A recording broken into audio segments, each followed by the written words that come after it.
건조한 날씨뿐만 아니라 여러 이유로 인구의 10%는 소양증을 경험한다.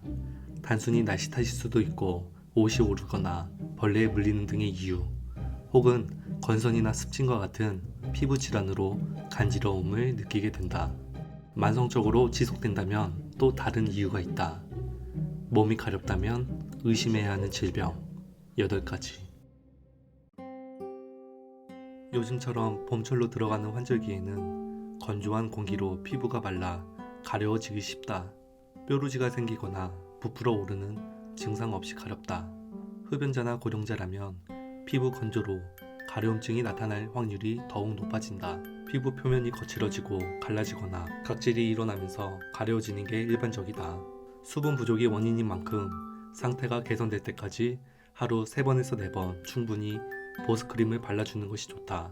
샤워 시간을 줄이는 등 일주일 이상 노력을 기울여도 개선되지 않는다면 병원 검사를 받아보고 항히스타민제 복용 등의 방법으로 치료를 받는다.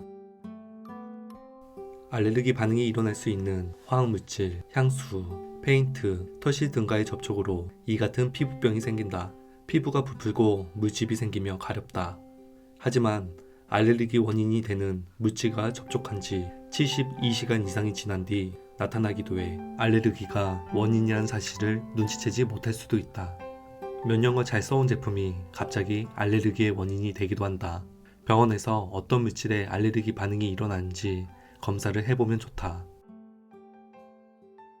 아토피성 피부염은 습진의 가장 일반적인 형태다. 가려운 부위가 건조하고 붉으며 감염이 되면 작은 액체가 찬 요철이 생기기도 한다.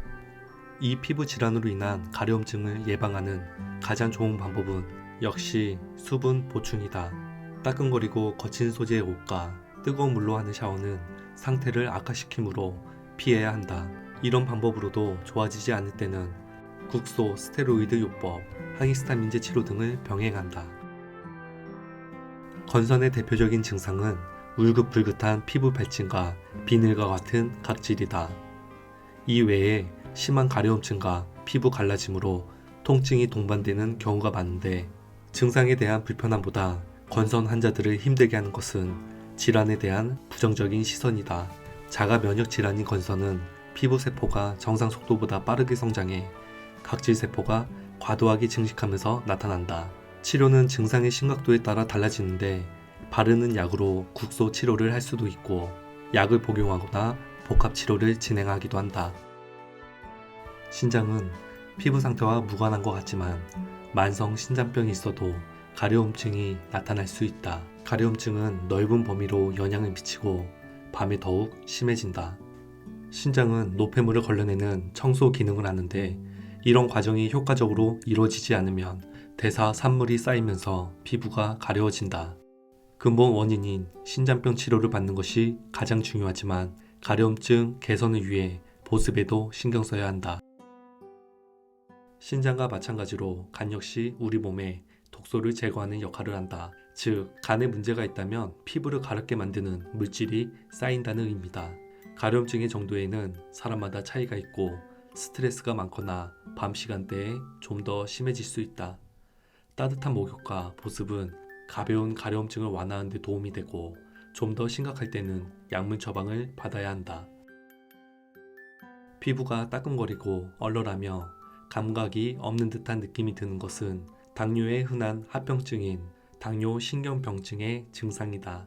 당뇨가 있는 사람은 피부가 건조해지는 경향이 있고 곰팡이 감염이 생겨 가려움증을 느끼기도 한다. 전신보다는 특정 부위에 한정돼 나타난다. 순한 비누를 사용하고 마찬가지로 보습이 중요하다. 특정한 약의 부작용으로 가려움증이 나타나기도 한다. 가장 주된 원인은 진통제, 항생제, 설파제, 정신질환, 치료제 등이다. 이런 약물을 복용한 뒤 가려움증이 나타난다면 의사와 상의해 약을 바꾸는 등의 변화가 필요하다.